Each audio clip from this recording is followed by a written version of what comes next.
Hello, everyone, and welcome to another episode of the Late Night Brew, where we talk brews first, then we get around to what we're supposed to do after. Joining me once again on a brand new series is my good colleague, good friend, Joe Cirillo. Joe, welcome back, buddy. Yeah, thank you, Buck. It's been a little while, so I appreciate the time here today for sure. Yeah, it has. So, you know the deal? What brew are you having with me today? Well, it's a little early here. It's before noon, so I'm sticking with just a good old cup of Java. So I am a cream guy, but I'm not a sugar guy. So just not that much cream, just a dab, really, just to color it up a little bit. So Keep it interesting. Uh, absolutely. well, while it is early, I have the appropriate type of beer of it's a coffee stout. So Mm. I too am enjoying a little bit of coffee prior to noon. Perfect. It's actually pretty good. It's just Mm. a little heavy at the Mhm. moment, but that's my own fault for not stocking my fridge properly. Yeah, I imagine the coffee stouts do get a little robust for They sure. can. Hmm. They can. Hmm. Uh, on that, though, and before it really kicks in and gets interesting, we're talking, of course, about tenant to tenant migrations, and this whole series is going to cover a lot of it. Hmm. However, first, on a high level, what are some of the reasons that an organization might need to do a tenant to tenant migration? Hmm. Yeah, there's a many different reasons why an organization might be involved in a tenant migration. Of course, everybody's heard of mergers and acquisitions and divestitures. Those are the most common reasons why a tenant-to-tenant migration might be required. You know, in this day and age, most organizations have a Microsoft presence. Usually in the form of a Microsoft tenant in some form or fashion, whether it's Hmm. just email or they're highly invested in using all of the Microsoft services, right? And so, usually, when a merger occurs where one organization either purchases another, acquires another organization, typically they both have a Microsoft presence. I know there's still a little bit of Google out there as well that we do encounter as part of this, but for the most part, it is Microsoft to Microsoft. So, and usually as part of that merger, they want to basically consolidate the tenants. Uh, Same thing with in a similar vein, divestiture. Hmm. An organization might want to carve out a particular portion of their business. And again, you know, usually the buying organization has a Microsoft 365 presence and they want to absorb those services and users into their tenant. And so, of course, then we have to go through a tenant migration in that way as well. Another kind of niche reason could be just a simple reorg. Some organizations, you know, just for one reason or another, have built out based on their business units operating maybe in a separate tenant, and now they just want to bring them all together. Don't see as many of those as we do sort of the M&A and divestiture, but you know, have seen at least a couple of those in the past where it's really just more of a reorg, just bringing everything together.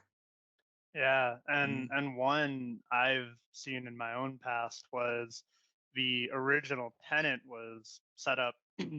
I'll call it from the hip, Mhm. and it sprawled, and people were Mhm. doing this, that, and the other. And they said, you know what, we want to take this, only move what we care about, and it was Mhm. literally a cleanup operation where Mhm. they moved to a new tenant just to clean up and take Mhm. care of all, because they there was so much sprawl and there was so much uncertainty of Mhm. we're only going to move what we care about, Mhm. and that was another that I think only in 11 years of working in Mhm. 365, I've only hit that one once, and that was an Mhm. interesting case too. Yeah. Well, and that you made me think of just another use case too of a rebranding.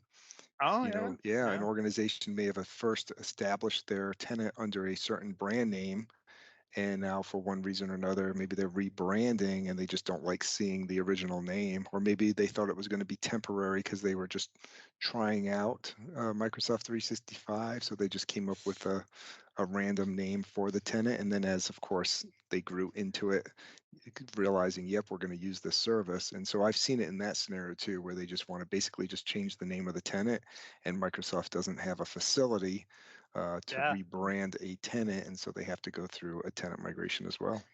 My Yeah. favorite one on that was they didn't understand when they were starting it up. Mhm. So the on Microsoft name was first dot last of the admin who set Mhm. it up Oh, on right. Yeah. Microsoft for Yeah. everyone in the organization. Oh, John yeah. Smith dot on Yeah. Microsoft.com. Mhm. Oh, what do Yeah. you mean that gets applied everywhere? Absolutely, yeah. So yeah, as soon as you start using SharePoint or OneDrive, you see that URL, and so then the next thing you know, everybody's like, "That's not going to work. We need to change that." Yeah, and we did cover off what kind of tenants. I do want to Mhm, take a moment. We've both been in this game for a while of mhm, some of the other of even third party.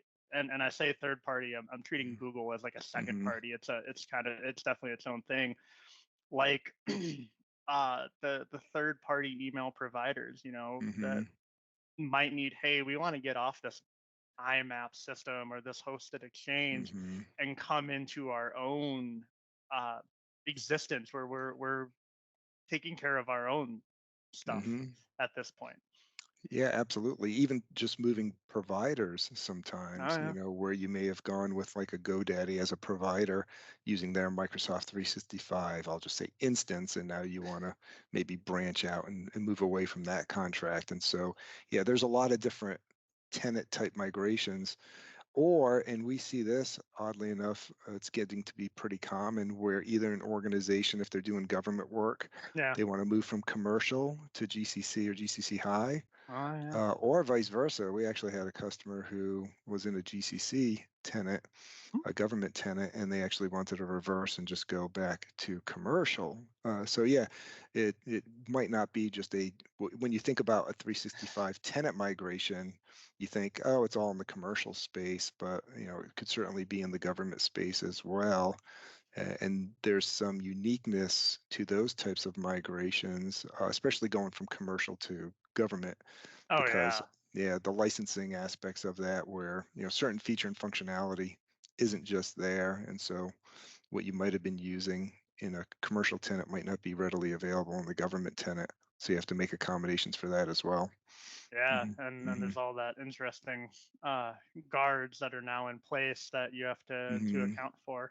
Hmm. As I think you and I could sit here and Hmm. come up with more and more. Unfortunately, though, we're out of time. So I really appreciate it. And stay tuned for our next episode in this series.